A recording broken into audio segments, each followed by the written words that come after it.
Барлықтарыңызға сәлем. Мен Қазира, каналыма қош келдіңіз. Бұл бейнеде біз осындай ерлерге арналған аяқ киім тоқылуын көрсетемін сіздерге. Бұл жолы менде тұстың орналасуы, яғни өзгереді. Мына жерде негізінен әркімнің өзінің қалаған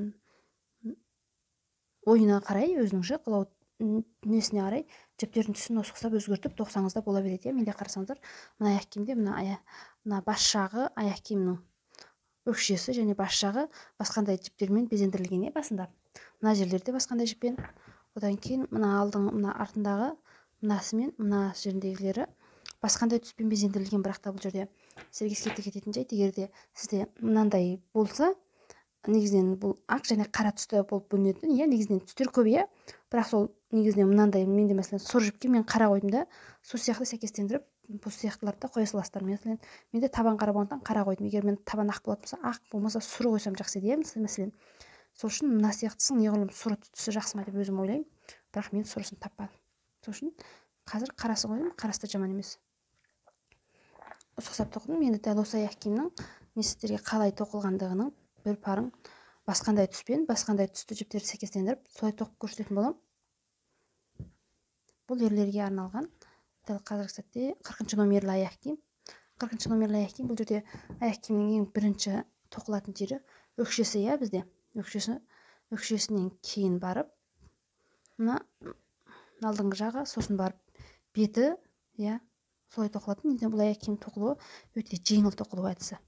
Бұлай қарап тұрғанда сәл күрделірек көрінуі мүмкін, сіздерге, бірақ бұл ондай бір күрделі аяқ киім емес. Бұл тоқылуы өте жеңіл аяқ киімдердің қатарына жатады.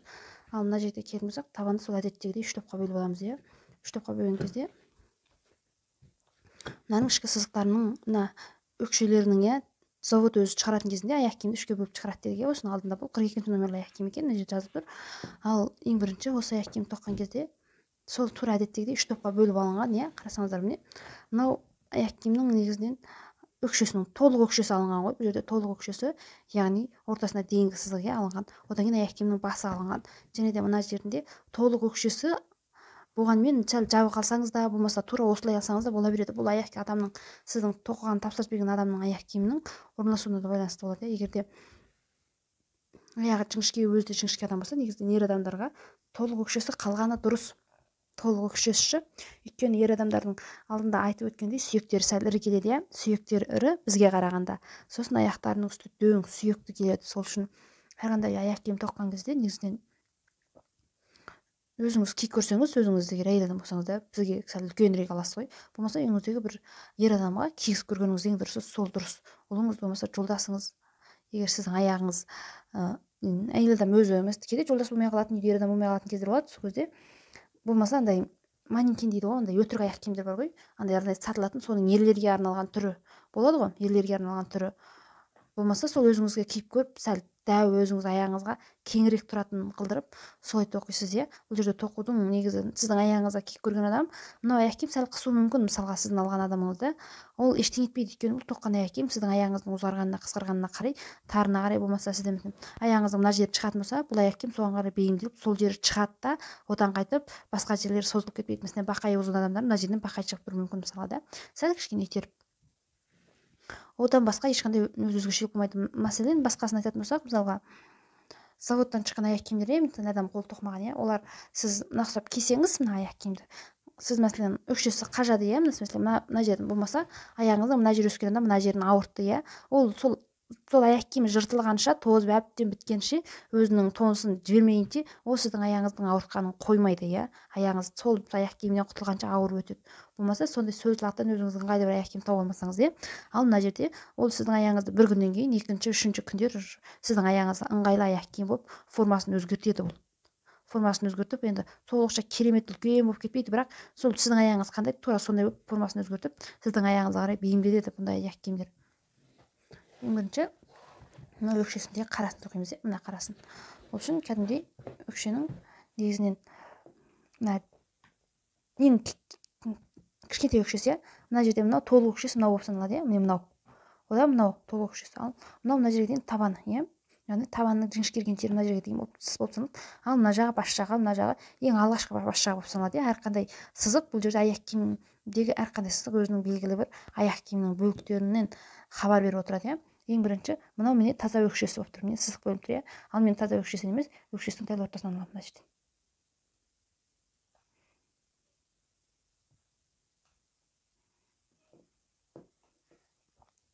Мына жерден бұл жерде ескерте кететін жайт, мәселен, мына жерден береді, мына жерден береді, мына жерден береді, мына жерден береді, тура осылай аласыз, иә. Әрқандай ненің өзінің астында жерде қарап тұрсаңыздар, мына жағы жиі емес, иә, туп-тура ровно өзінің қалпында ұстап тұр. Жіптері бос емес, мына жіптер қатты берік тұр екен, мына жіптер бос, сондай тоқылып қалған жағдайда онда бір заттатып алуға болады. Ал мына жерден дәл қазір мен мына өкшеден кішкене мына үш бұрыш сызық бар ғой, содан туралап алайын деп тұрмын. Яғни мынаның тұсынан алсам да болады, соның сәл алдыға біреу, содан жылжытып алдынан біреуден бастап осы жерден алайын деп тұрмын. Бұл жерден алмастан бұрын ең бірінші тура осының, иә, тура осының мына жақ шетінен бастап алған дұрыс сияқты. Мына жақ шетінен бастап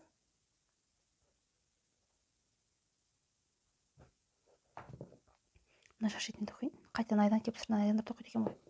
Осы жерден ала салайын мен.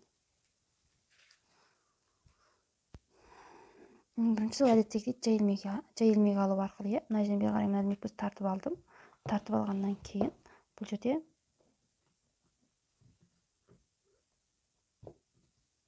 бекітеміз, иә. Менде қолдан жазған номер біз 3. 3-те 4 дегенді мен 3 жағымен тоқып жатырмын, иә, қарасаңыздар. Тура осы жерден бекіттім, одан кейін жай ilmeği әдісімен екі жіпте біреу, одан кейін келесінен тура осылай ешқандай өзгеріс жоқ, тоқи береміз. Қарап тұрсаңыздар жеңіл.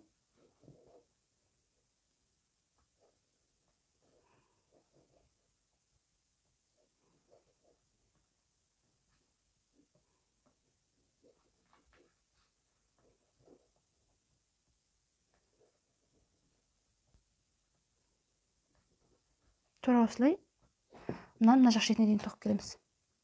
Мына жерде мен бері жақ соңына қарай жақын қалдым, яғни бері қарай бір рет бекітсем, ар жағы екеуіне бірдей болады, иә, теңдей болады. Мына жақтан келем де міне бекітем. Егер мына жерден сіз жылжып кетеді деген оймен сенімді болмасаңыз, осы жерден байлауға да болады, иә. Бірақ мен бұл жерден белгілеуге екенін орнатқым келіп тұр. Мына жерден мен белгілеуге екенін орнатып кетемін, бұл жерге. Сосын кейін керісінше былай қарай айландырып, тура осының сыртын айландырып, яғни біз үлкен белдеулік жасаймыз, иә. Үлкен қара белдеулік жасап шығамыз бұл жерден. Мына тура сол астыңғысынан ілемін, қайтадан тура сол астыңғысынан іліп шығамын. Егер де сіз алдыға біреу жылжып барып тоқсаңыз да болады негізінен. Алдыға біреу жылжып барып тоқсаңыз да, болмаса алдынан жылжымай-ақ мынаны астынан алып тоқсаңыз да болады. Мен астынан алып тоқи салайын деп тұрмын.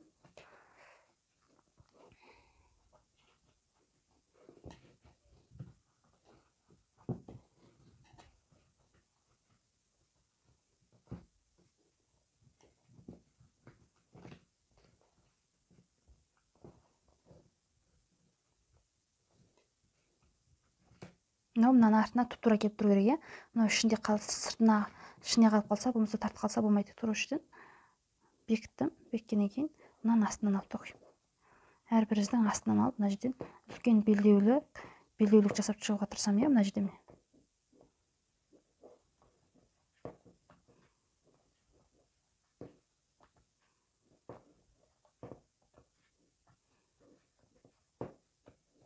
Мен мына жерде, яғни мен мына жердегі осы жолғы тоқу жоспар бойынша мына астыңғы жағындағы екі түсті де ақ жіппен тоқып, тек үстіңгі жағын ғана басқандай түсті жіп қылдырып, осындай екі түсті жіппен тоқимын.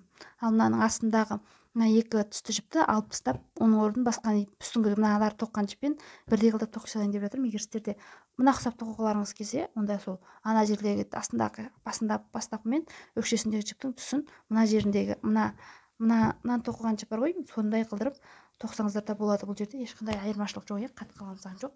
Адам жасаған нәрсе ғой, бәрін өздеріңіз қалағандарыңыз бойынша өзгерте аласыздар бұл жердегі. Енді осы жерден мынаның астына тоқимыз. Астына тура осылай сыртын айландырып тоқып шығамыз, иә. Мен мынаның бетінен өскен жоқпын, қарасаңыздар астынан алып жатырмын, иә. Осы жерден қателеспей мынаның астынан алып, біз жалпақ белдеулік жасаймыз астыңғы жағынан. Үлкен жалпақ белдеулік тұр. Тура осылай мына жақ шетіне дейін айландырып шығамыз. Міне бер жақ шетіне келдім. Бер жақ шетіне келгеннен кейін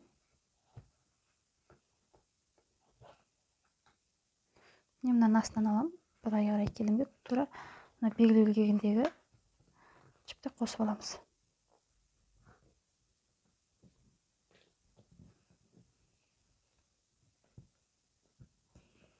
Қосып алдым да, және осы жерге белгілі кегін қойып кетемін.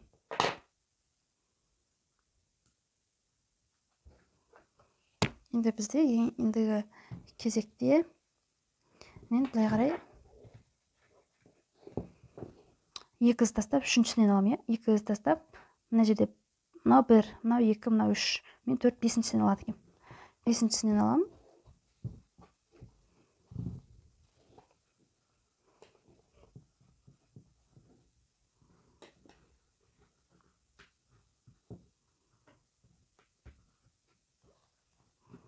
Осы жерден бекітіп, ананың үстінен қарай алып тоқи береміз. Мына жерде міне ешқандай айырмашылық жоқ, жай тоқып әдіспен, иә.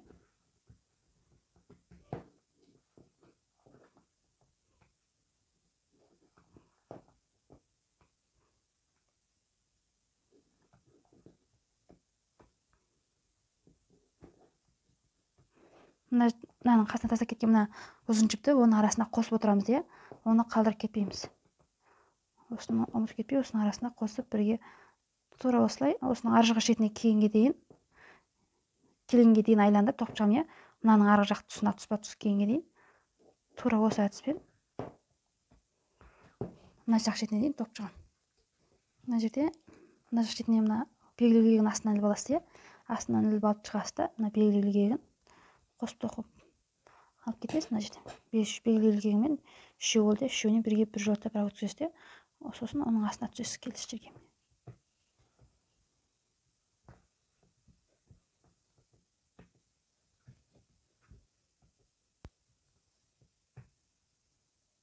Міне мұнда келіп, мынамен бірдей болғанға дейін, иә. Біз әлі арттамыз.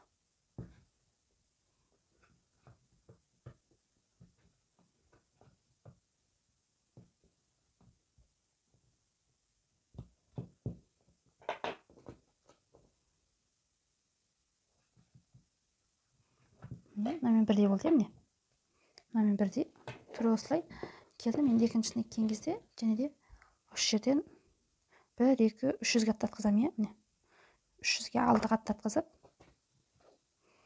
осы жерден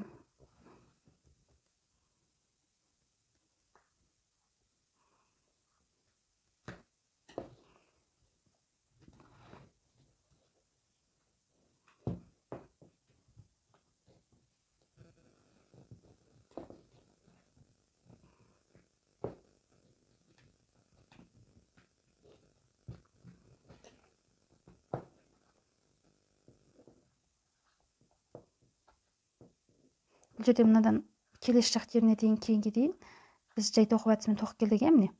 Одан кейін астынан аламын. Мына келген кезде астынан алдым, иә. Одан үстінен аламын. Одан астынан аламын. Одан кейін үстінен аламын. Одан кейін астынан. Одан үстінен. Тура осылай үстінен енді астынан аламын.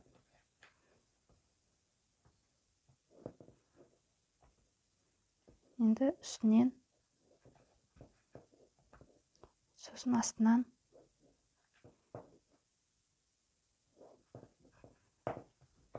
Тура осылай алып шығамыз, сонда бізде ұзын таяқшалар пайда болады. Біз негізінен бұны барлық аяқ киімдерде өкшесін осындай әдіспен шығарып жүрміз, иә. Бұл негізінен сіздерге таныс нәрсе емес деп ойлаймын. Біз тура осылай жасап шығамыз. Неше қатар деген сөз бар бізде. Өкшесінің неше қатар биіктікте болатындығын санаймыз қазір. Тура осы әдіспен, иә. Мына жерден бастаймыз. 1, 1, 2. Мына бедердің үстіңгі жағына келетіндігінен, иә. Болмаса бедердің астыңғы жағына келетіндігін санасақ та болады. Үстіне жағына келетіндігін санасақ та болады. Бұл жерде ешқандай айырмашылық жоқ, өйткені бұның биіктігі былай астыға сәл түскен сайын бір қатар астыға кем отырады да. Біз мынаның үстіндегісін санасақ, мына жерге дейін жетеді екенбіз. Яғни бізде мына жерде жасырын болып қалмау керек, өйткені біз өкшесінде мынаның тоққанбызда мынаған кері әсерін тигізбеу керек та. Біз сол үшін мынаған тура жететіндігі үшін біз мына қатарды санайық, сол толық саналады екен. Мына жақтарды қосақ, мынаның астына кіріп кетеді да, бізде қатар дұрыс саналмай қалады. Біз саналып тұрған қатардан аламыз, яғни мынадан алайын деп тұрмын мен. Мына қатарды санайын деп тұрмын. Яғни бұл бізде мына ең алғашқы тоққан белдеулі тізбек бар ғой, мына белдеулі қатар, содан кейінгі бірінші тұрған қатар бізде 1 2 3 4 5 6 7 8 9 10 11 12 13 14 14 қатар тоқиды екенбіз. Бұл 14 қатарды қай жерге дейін тоқимыз дегенде, мына жерде міне өкшесінің жіңішке келген тұсынан кеңейген жеріне дейін тоқып алған, иә. 14 қатар, яғни біз де мына жерге дейін тоқимыз. Яғни мына тесіктердің ең соңғы біткен жері, иә. Мына тесіктердің ең соңғы біткен жері бұл сол жіңішкеріп келіп кеңейеді ғой, жіңішкенің кеңейген жері. Мына жерге дейін, мынаған дейін тоқимыз. Мынаған дейін біз 14 қатар тоқып алу керек, 14 қатарға шығу керек. Бірден былай қарай барып, былай қарай 14 қатар емес. Бізде сол жерінде мына жерден көріп алуға болады. Біз шынымен де солай тоқпыз ба әлде? Мынаның алдында келсек, мына жерде міне. Яғни біз солай тоқмағанбыз, иә. Мына жерге келген кезде бір із ғана, екі із ғана алдыға жылжыған, иә. Мына жерде біреу, екеу, үшеу, мына жерде былай қарай келгеніне қарағанда бізде бұл жерде, яғни мына жерге келген кезде 1-2 ізден ғана алдыға жылжыған, 2 ізден ғана алдыға жылжып отырған. Яғни бізде осыған сәйкестендіріп біздегі ең басты мақсат мына жерден көтерілген қатардың 14 қатар болуы, иә. 14 қатар болуы. Егер де сізде 14 қатар шықпай қалады ма, менде асып кетеді ма деген ой болатын болса, мына жерге дейін санап алсаңыз болады. Менде қазір бізде бірінші қатар, иә, мынау бізде қазір бірінші қатар. Мына жерге дейінгісін санадық қой біз. Бұл бізде бірінші қатар болып саналады, иә. Бірінші қатар болып саналады. Мына жерге келген кезде мынау 2 болса, мынау 2, 3, 4, 5, 6, 7, 8. Біз 8 қатар болып қалады екен. Яғни біз бұл жерде жиі алу керекпіз. Яғни келесінен бастап біз бір-бірімізден аттатқызу керекпіз. Әйтпесе бізде 14 қатар шықпай қалуы мүмкін. Санап алуымыз керек, иә. Сіз қай жерге дейін тоқисыз? Мен дәл қазір мына жерге тоқып болғаннан кейін, тоқып келгеннен кейін да мен мынаны аламын. Сонда мен 2-ші, 3-ші, 4-ші, 5-ші, 6-ші, 7-ші, 8-ші, 9-ші, 10, 11, 12, 13, 14. 14 болып маған да мынаған дейін асып кетеді екен, иә. Менде 14-ші қатар болып, сәл мынаған жіңішкерген тұсына дейін келіп қояды екен. Бұл жерде мен жіңішкерген тұсына дейін жақындамауым керек. Иә, мен жіңішкерген тұсына дейін маған жақындасам болмайды. Демек, мен мына бірінші, екінші қатарымды мен қате алып қойғанмын, иә. Бұл жерде ескеру керек. Мен мына жерден бастап алады екенмін, иә. Мынау менде бірінші қатар болсында 1, 2, 3, 4, 5, 6, 7, 8, 9, 10, 11, 12, 13, 14. 14-ші қатар мынау болады екен. Мен болмаса сол дәл 14-ші қатарға келген кезде 14-ші қатарды соның үстінен ақ ала салармыз, иә. Сол кезде менде 13, 14 мына жерге келеді. Яғни 14-ші қатар бірден 2 қатар болып санала салады. Бұл жерде қатып қалған бір ереже жоқ. Сіз ең бірінші тоқып жатқан аяқ киіміңіздің сыртқы сұлбасын алдына көз алдыңызға елестетіп барып, одан кейін барып қолыңызға мекбіз алып тоқисыз ғой. Сонда мен әрбір қатар сайын 2-3-тен емес, иә.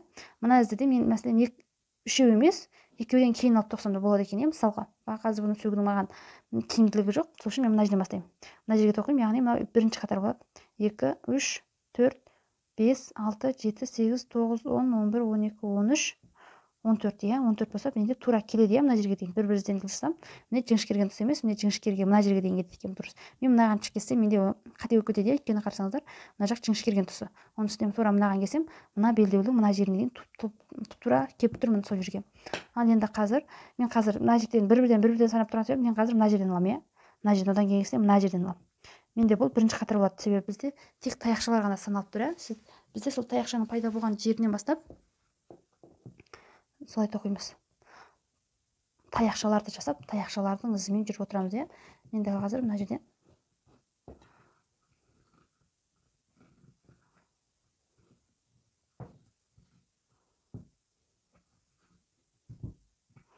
мына жерде қарасаңыздар, мына бекіттім, бекіткеннен кейін қасына біреу тоқимын, иә. Себебі мен екі заттап тоқып жатырмын, иә. Мына жерден кейін одан мына екеуінің аралығында мынау тұзын түзуші, ол тағы бір із болып саналады, иә. Енді астынан тоқимын. Астынан тоқимын, екеуін біріктіремін, және де үстінен, сосын астынан, сосын үстінен, астынан, үстінен, астынан, мына жерде.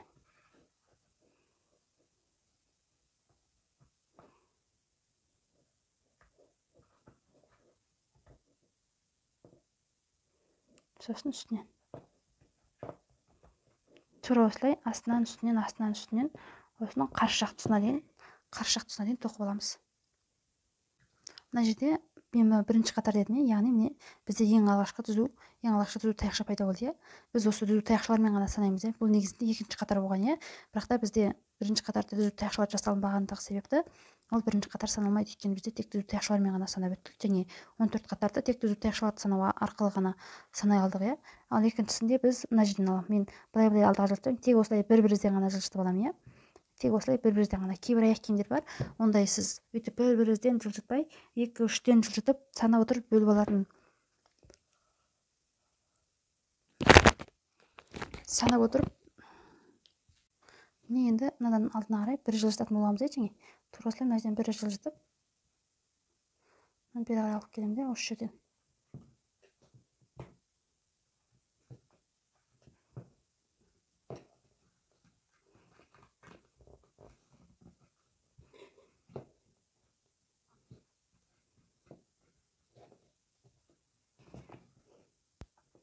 Бекітіп алдым. Енді үстінен деуге келмейді, бір жерде чет оқып әдісімен тоқи береміз, өйткені бізде бірінші қатар болып саналады.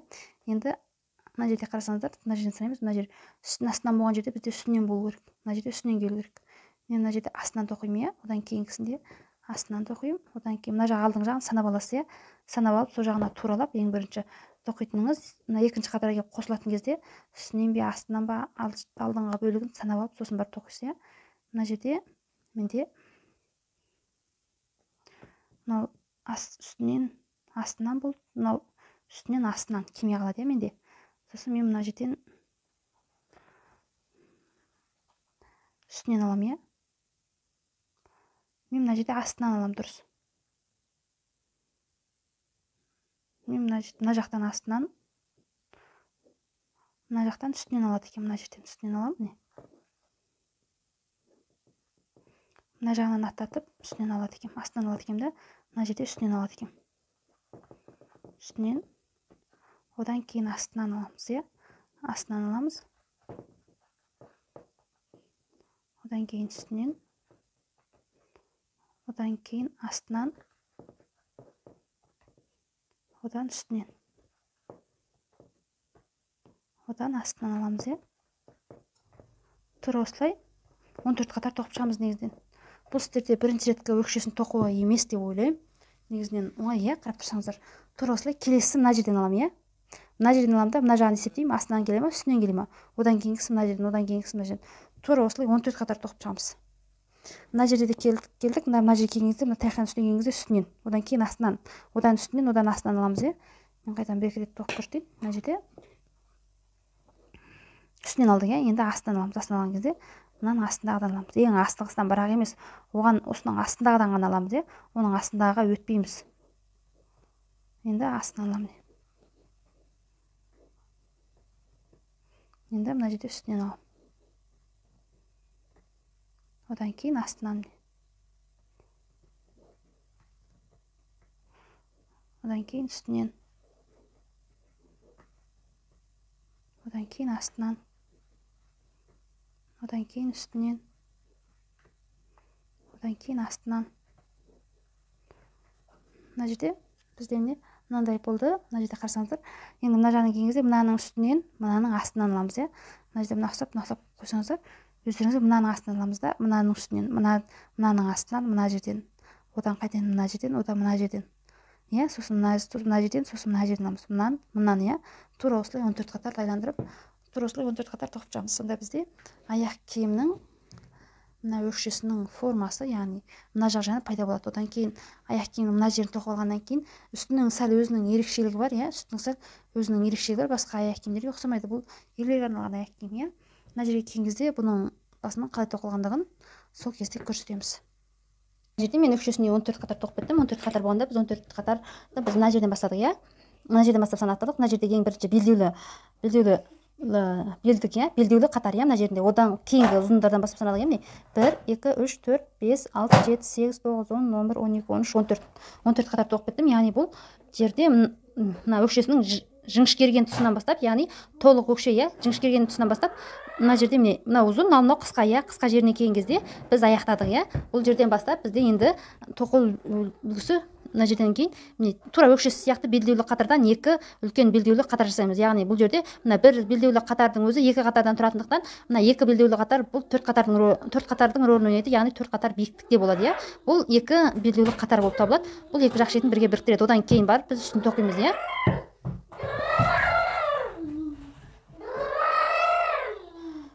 Дәл осы жерден бастап, мына жерден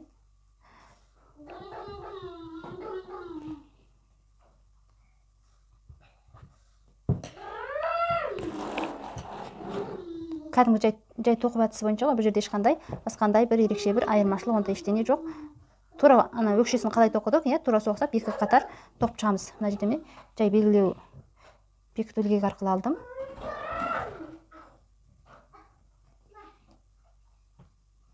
Негізі мына жерде қарасаңыздар, мына жіп басып қалды, иә. Мына жіпті ысырап қылмай, осы жерден былай қарай жалғай салайын.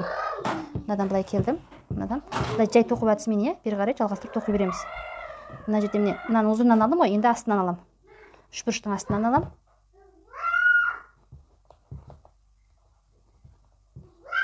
Одан кейін мына ұзынның астынан алам.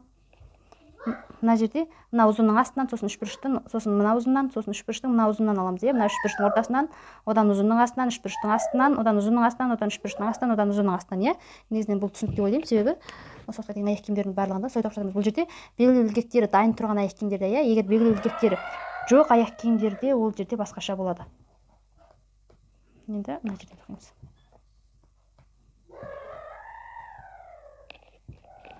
Мына жерде мынандай жіп қалды, мен енді мына жерден қосып ала саламыз. Екі жіптен бір жіп тарту алу арқылы қосамыз, иә. Басқаша қоссақ бізде қате болып кетуі мүмкін, иә. Сол үшін негізінен жіпті қосқан кезде тура осылай қосады, солай қосады. Екі жіп алып аласыз ілгектен алғанда енді қосатын жіпті аласыз. Сонда екеуі бірге берік тұрады. Мына екі жіпті арасына қосып алып тоқып жатырмын, міне. Тура осылай қарсы жақ бетіне дейін тоқып шығамыз, міне.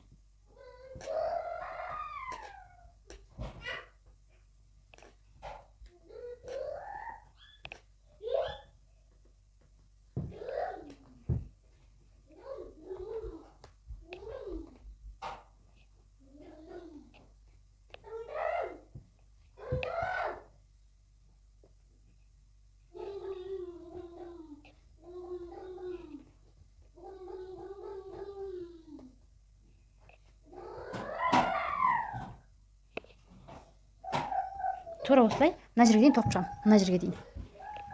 Міне қарасаңыздар, мына жерге келдім, міне, иә, мына жақ шетіне міне. Мына ең соңғы шетінен тағы да жай ілмектен бір өлем. Және мынаған алып келіп, мынаны бекітейін, иә. Бекіттім. Бекіткеннен кейін мына жерде мына жағын келіп енді мына жерден бекітсек те байлап қойсақ та болады, болмаса белгілеу ілгегін қойсақ та болады, иә, мына жерге. Менде белгілеу ілгегі бар еді, және. Мына ішіне сақ қойған ғой қазір.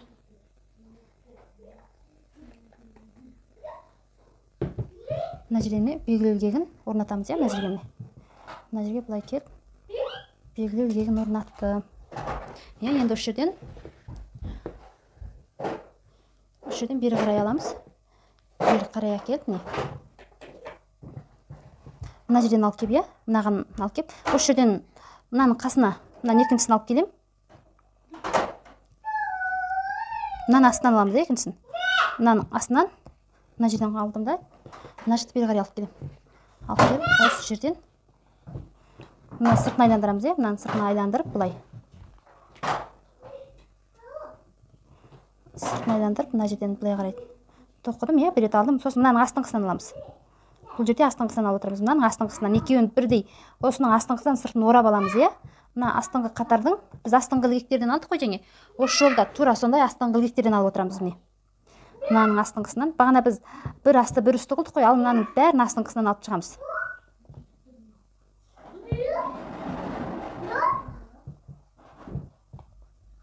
Бәрін сыртынан орап, сыртынан алып шығамыз, міне.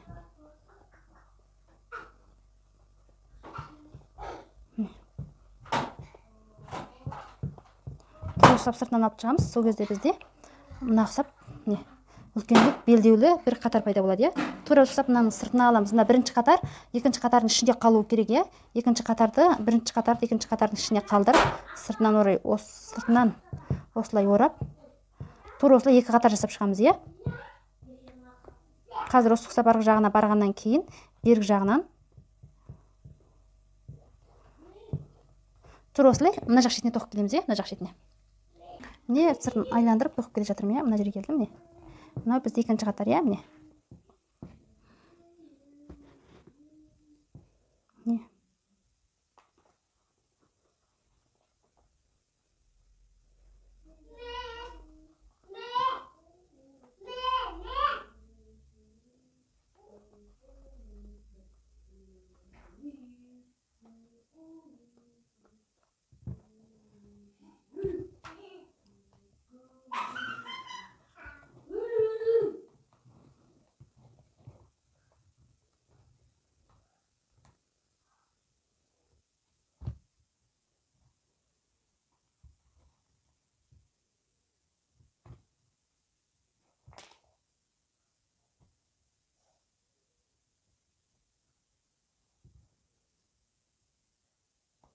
Міне мына ұқсап біріктіріп алдым. Енді осыдан кейін оны мынаған алып келіп қосам, иә. Мына жақ үстіңгісін алып келіп қосам. Үстіңгісін алып келіп қосам да осы жерден бірге жасадым. Енді мынадан бергі жағын алып келіп қостық, иә. Мына жерде қарасаңыздар. Мына жерден үстіне бір сатыға бұл көтерілуі керек, иә. Енді мына жерден тағы бір үстіне қарай тоқып алайық. Тоқып алдым. Енді осыдан бергі жағына қарай тоқи бастаймыз. Яғни мына жерден бастап, мына жерде мына қарасаңыздар, бізде мынаның қыры сәл ары қарап береді, себебі ары қарай тоққандық үшін. Былай қарай қолмен дұрыстап қойсақ та болады. Негізінен бұл аяқ киім өзі тоқылып біткен кезде өзі қалпына келеді бұл. Иә, қазір бері қарап тұрмын, қисайды. Ал бұны былай қарай жөндесек, жөнделеді, не былай қарай.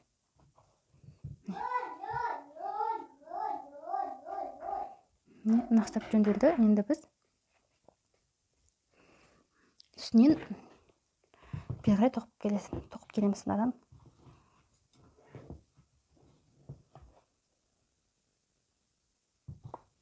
Бері қарай әрбір ізден қалдырмай, мен екі жіптен біреу астыңғысынан емес, иә, қарап тұрсаңыздар.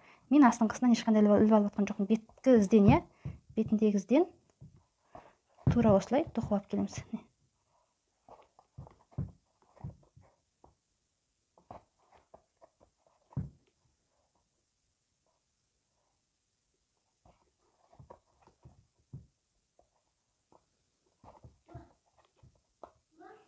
Мына жерде қарасаңыздар, мен бетіндегі ізден тоқып алып жатырмын, міне қарасаңыздар, мына жақ не.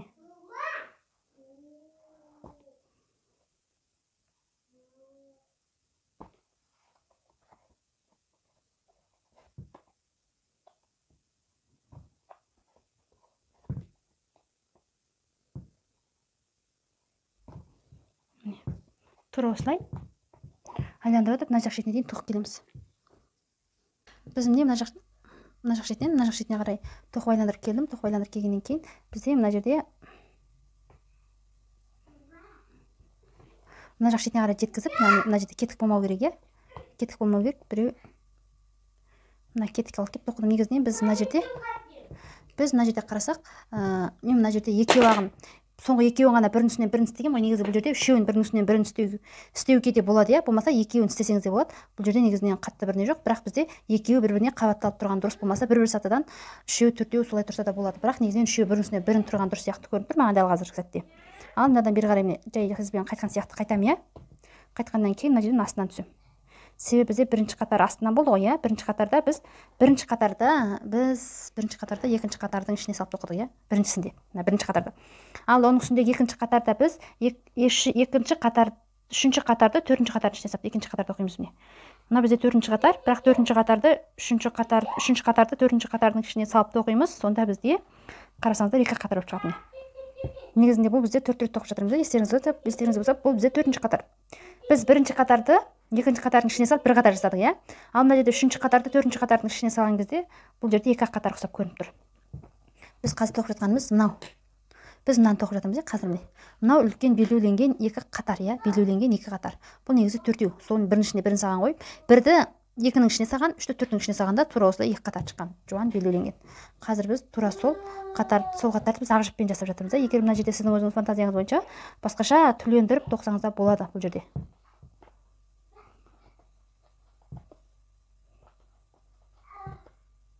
Тура осылай мына жақ шетіне дейін тоқып шығамыз.